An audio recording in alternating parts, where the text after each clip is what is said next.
Hey everybody, Mikeylito here, and already it's the Gremlins are starting. It's the wrong movie. So we'll just turn that off for a minute. Oh boy. Five Nights at Freddy's. This is another movie that I'm going to give it to you straight, but allow me to do one thing ahead of time. No excuses. I just made a mistake, you know? Happens to the best of us.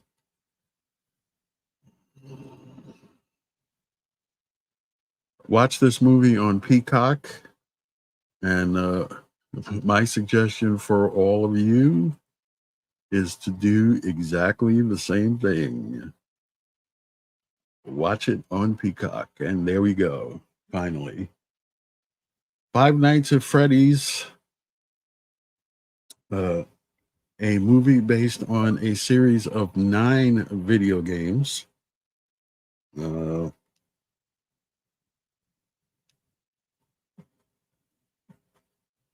the phone off. I'm going to give it to you straight, right out of the box.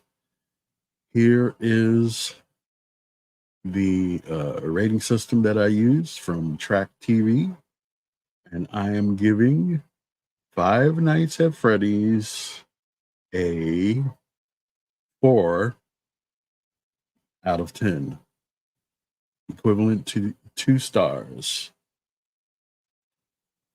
I didn't enjoy the movie. I didn't hate the movie. I didn't enjoy the movie. That's all I could say about that. It is a movie, as I said.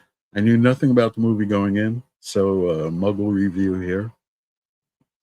Knew nothing about the series. I learned over the course of time that Five Nights at Freddy's was based on a video game, and so there's been a lot of anticipation for the movie. So I watched it, but like I said, I didn't enjoy it. But it doesn't really matter what I think, because the movie is actually doing quite well at the box office. So what I'd like to do is to bring you an article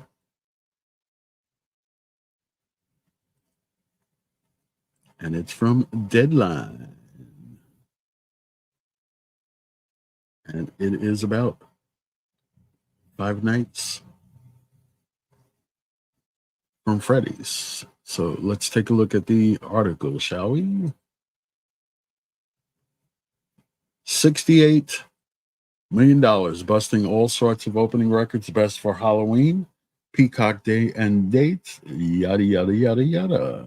And here's what they have to say. It's the biggest result ever seen at the end of October, with Universal Blumhouse Five Nights at Freddy's eyeing a $34 million Friday after an Oppenheimer-sized Thursday night of $10.3 million for a massive $68 million opening. That's with theatrical day and date on Peacock. And last night, the movie appeared on Peacock at 8 p.m. Eastern Time in North America. Again, according to Deadline, it's the biggest result for that dynamic rollout by the studio, besting their openings of similar distributed titles with Halloween Kills and Halloween Ends. Clearly, fans want to see this in a communal cinema setting. Theater averages a great 18.5 thousand from 3,675 theaters. Biggest Other pom-poms for Freddy's. Biggest opening weekend for a horror picture year to date, besting Scream 6. Third biggest opening ever for a video game picture behind Super Mario Brothers and Sonic the Hedgehog 2. Second biggest Blumhouse opening behind 2018's Halloween. Highest opening for a Halloween weekend movie, beating Puss in Boots. It's the 19th time a Blumhouse movie is bowed at the number one spot and will bring the genre label's domestic box office to more than $3 billion. The second biggest theatrical day and date debut after Disney Plus's Black Widow. Social media monitor Relish Mix shouts social media universe awareness stats on Freddy's are running at 2.3 times over franchise horror comps at 375.2 million across Facebook, X, YouTube, Instagram, and TikTok combined. In addition to materials specific to the movie's release, there's music videos and gameplay views across YouTube over 9 years on other platforms, with some clocking over 100 million views on several clips. PlayStation is lightly cross-promoting, but there is a Blumhouse push to 3.2 million fans. Also, the reposting viral rate of YouTube videos are high at 33-1, as fans have grown by 3 times in the last 3 months, up to 1.1 million fans on Five Nights at Freddy's pages. As Deadline reported Wednesday night, the social media fever for Freddy's is through the roof. According to Relish Mix, social chatter on Freddy's meters positive, as fans are screaming, "I actually cannot wait for this movie and I'm freaking over it," while comping games that came to the big screen, Super Mario, Sonic, and also referring to Nicolas Cage's Willy's Wonderland, released in 2021. Josh Hutcherson, he's the lead, he plays Mike, also draws heat. "I've been a fan of Josh Hutcherson for 16 years, and man, he never disappoints," said one respondent. "Game audience is on board too. I introduced my son to this game. Now he's addicted, and I'm terrified. I'm totally taking him to see this." And there's more, and there's more, and there's more. I'm sorry, gang. I didn't like it. Now, like I said, I'm a muggle, so I'm not familiar with the franchise. Like I said, it's based on 9 video games. After I saw the movie, I did what I usually do. I pulled up Wikipedia to learn all about it. Scott Cawthon is the creator of Five Nights at Freddy's, the 9 video games, and I think there's something like 4 spin-offs. To me, the movie was senseless. I don't like horror movies. Not because I come in with a prejudice against horror movies. I'm squeamish, so I don't really like to see some of the things that I see in horror movies. I watched this movie straight through. I didn't find it scary at all. So that's it. I mean, the things that people did in this film, I suppose it made sense to fans of Five Nights at Freddy's. Didn't make too much sense to me. There was a character, Vanessa, who is a police officer. There was something suspicious about her almost as soon as we saw her, because she seemed to know what was going on, but yet still she didn't tell Mike what was going on. She just kind of like gave him clues to everything. He's taken care of his sister since his mom died, and he's not really doing a good job of it. Matthew Lillard in this film, Matthew Lillard always does a great job anytime that I see him and stuff and what have you. So I really enjoyed his performance.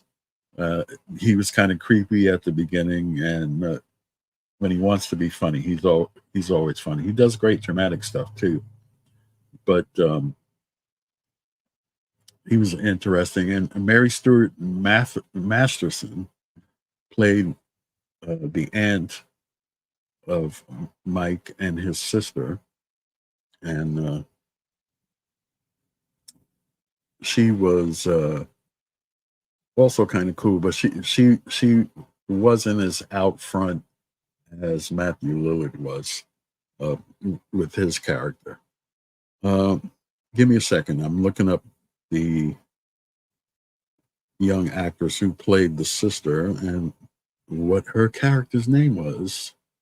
So yes, another freeform video, and I'm not editing this, so it is what it is.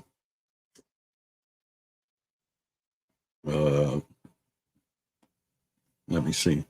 You think I would learn how to operate my phone by this time? I'm going to use a little help here. Five Nights at Freddy's. Thank you. We already mentioned Piper Rubio. She played Abby, the sister of Mike. It was like a little, for somebody that doesn't know the series, as far as I'm concerned, there was kind of like a little diversion, because as soon as Matthew Lillard's character, Scott Raglan, learned Mike's last name, but he never said it, all of a sudden his attitude toward Mike kind of like totally changed. And so I thought there was something to that, but actually there was nothing to it, at least as far as I'm concerned. So anyway, I guess if you're a fan of Five Nights at Freddy's and you're excited for it, go for it. Have a great time.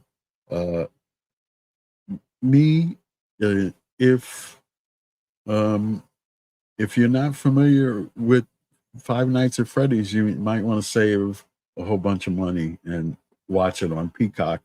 And if you really enjoy it after watching it on Peacock, then go to the theater. But I'm totally glad that I watched it on Peacock. So that's it. As I said, I'll throw it up again. A 4 out of 10. 2 stars equivalent. If their Rotten Tomatoes score was dependent on me, it would be rotten. As a matter of fact, since I mentioned it, let me go in very quickly, because I'm pretty sure it has a Rotten Tomatoes score. And indeed it do.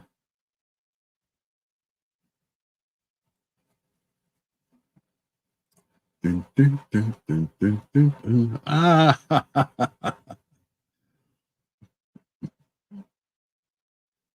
I guess I have more in common with other reviewers than general audiences, because this matches up quite well with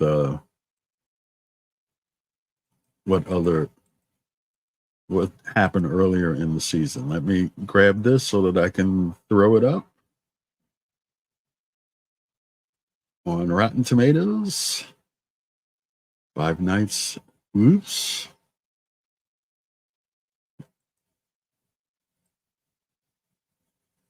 I guess the flash was here.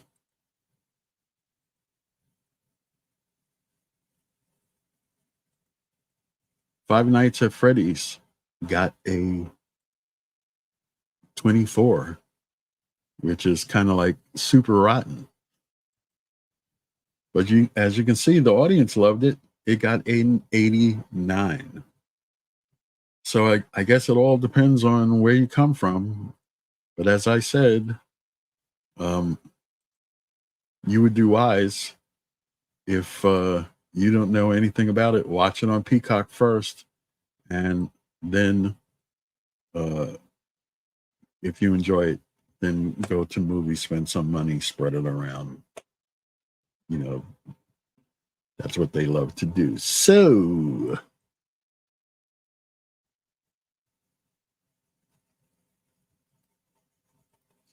Not Kill of the Flower Moon. I hated that too.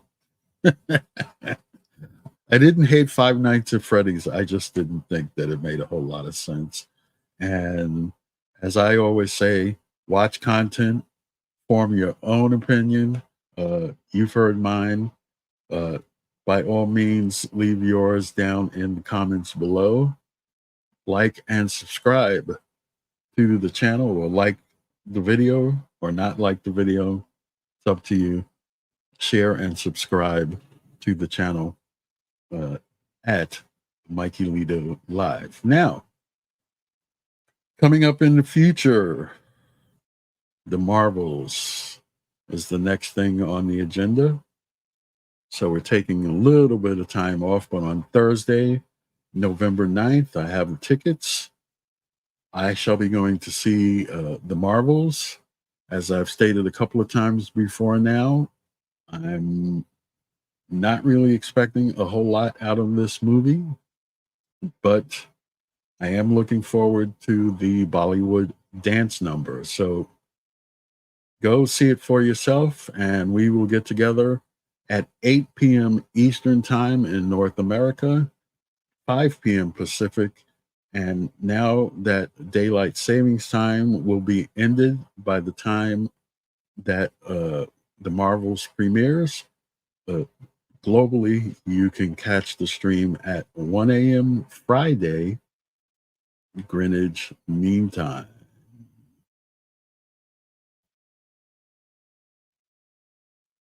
So that's the Marvels. That's what you have to look forward to there. And then following that, I just booked this. So people like Darth Plato, they're going to go see Napoleon, not me. I have absolutely no interest in Napoleon, despite the fact that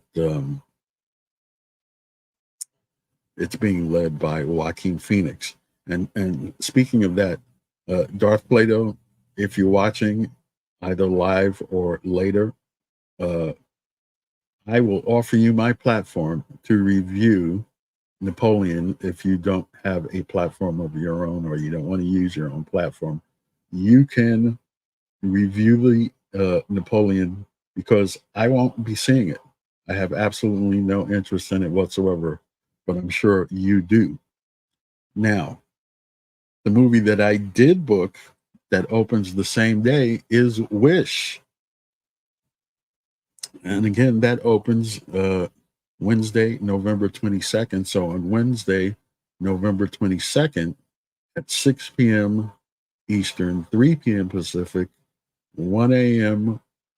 Thursday, Greenwich Mean Time, I will be reviewing Disney's Wish. I'll be seeing it in Real D 3D that Wednesday, November 22nd. So, as I said, whoops.